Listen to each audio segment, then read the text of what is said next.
Chapter 2. Now, in the former chapter, the census or the numbering of the army, over 600,000 troops, was taken up, gathered in preparation for their journey to the promised land. Now we're going to be seeing how the Lord wants to have arrangements of the camps and the tribes. He wants organization.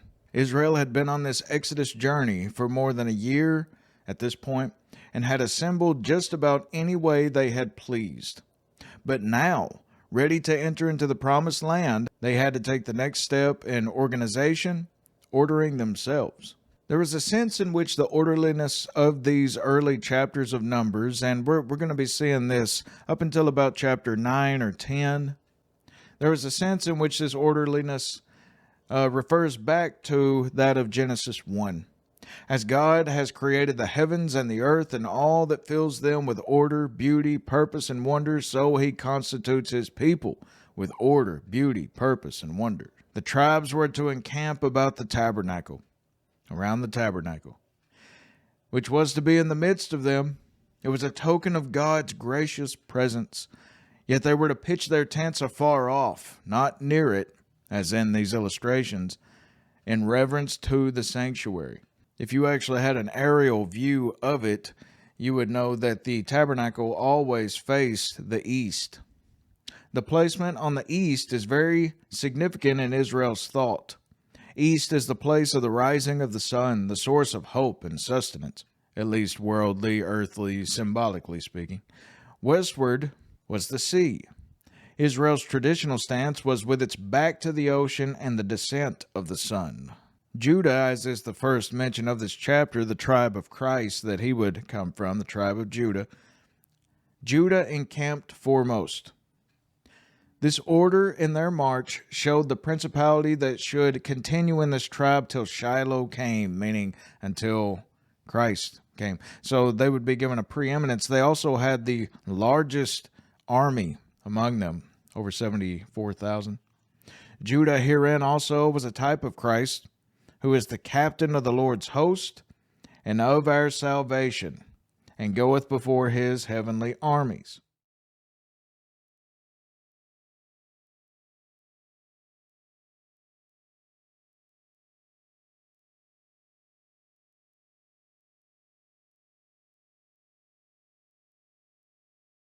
And this chapter also makes mention of these banners, in which there are 4 assigned to each side, north, south, east, and west. It is manifest there were 4 great standards, or ensigns, which here follow, distinguished by their colors or figures. We're not told exactly what was on the banners. Also, there were other particular ensigns belonging to each of their fathers' houses or families. And there are a plethora of theories regarding what may have been on these banners. Did it hold great significance? Well, I'm certain that it probably did. But once again, we're not told exactly what was on the banner. But some reckon that the camp of Reuben had a man for its banner, which would have been on the south side. And then you have the west, which they believe had an ox for its banner. And then on the north, they believe an eagle. And then with the tribe of Judah leading the others, they believe a lion. And then the scholars would point to that of the 4 faces of the cherubim, how these cherubim may have symbolically been representing the tribes, believing that just as the cherubim encircled the throne of God, so do these tribes encircle the tabernacle in the midst of them. Now, this is theory. Just a couple of more comments, and then I'm going to play the audio and text of the chapter. It is observable those tribes were placed together that were nearest of kin to each other, meaning that there was one banner for 3 tribes apiece. For example, Judah, Issachar, Zebulun. And these are not just random. Once again, the Lord is placing these groups together. Judah, Issachar, and Zebulun were the 3 youngest sons of Leah. So they'd have been closer than the others, it's presumed. And Issachar and Zebulun would not grudge to be under Judah. They would say, yeah, he's our oldest of Leah, their elder brother. Reuben and Simeon would not be content with their place. Therefore, Reuben, Jacob's eldest son, is chief of the next squadron. Reuben being the firstborn of Jacob, Simeon being right after him, so there wouldn't be much conflict. Simeon doubtless is willing to be under him, and Gad, the son of Leah's handmaid, is fitly added to him in Levi's room.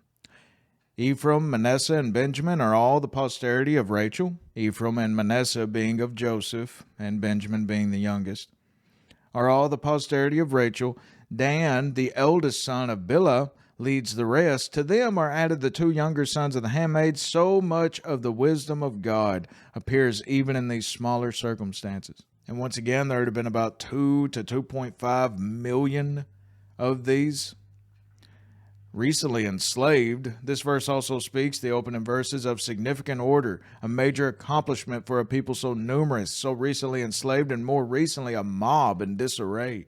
The text speaks well of the administrative leadership of Moses, God's reluctant prophet, and of the work done by the 12 worthies who were the leaders of each tribe.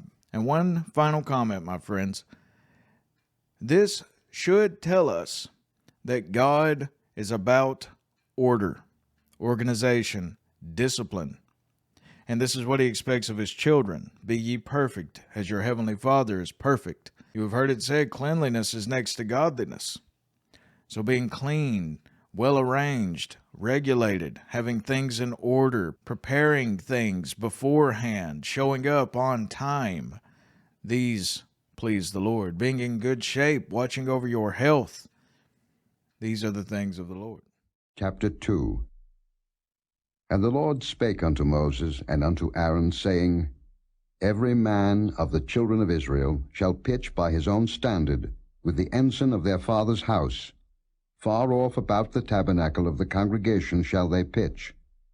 And on the east side toward the rising of the sun shall they of the standard of the camp of Judah pitch throughout their armies.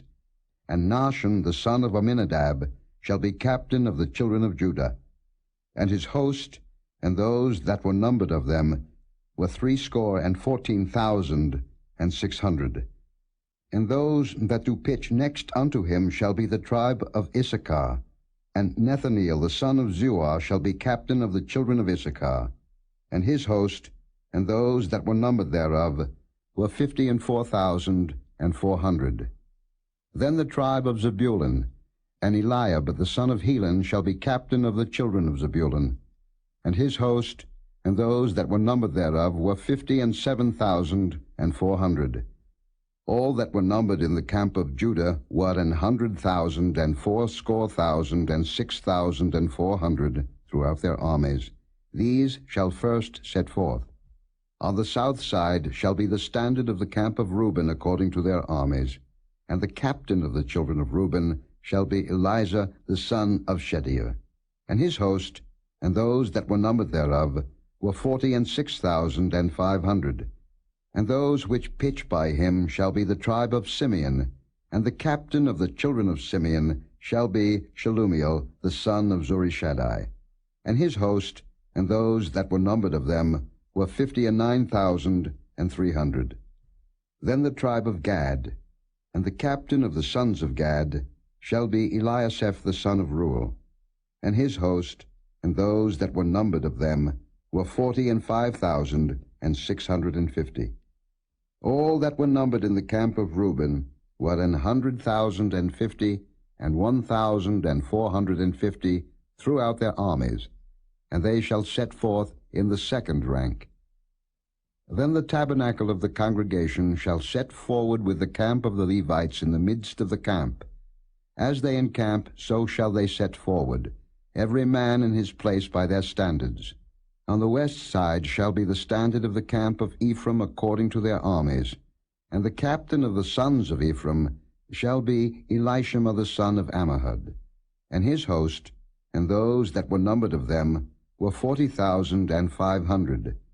And by him shall be the tribe of Manasseh, and the captain of the children of Manasseh shall be Gamaliel the son of Pedazur. And his host, and those that were numbered of them, were 32,200. Then the tribe of Benjamin, and the captain of the sons of Benjamin shall be Abidan the son of Gideoni. And his host, and those that were numbered of them, were 35,000, 400.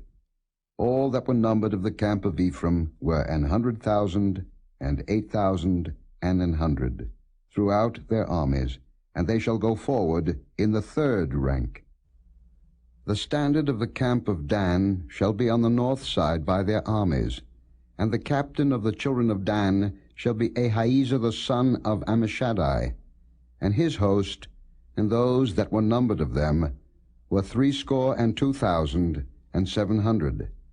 And those that encamp by him shall be the tribe of Asher, and the captain of the children of Asher shall be Pagiel the son of Ochran, and his host, and those that were numbered of them, were 41,500. Then the tribe of Naphtali, and the captain of the children of Naphtali shall be Ahira the son of Enan, and his host, and those that were numbered of them, were 53,400. All they that were numbered in the camp of Dan were 100,057,600.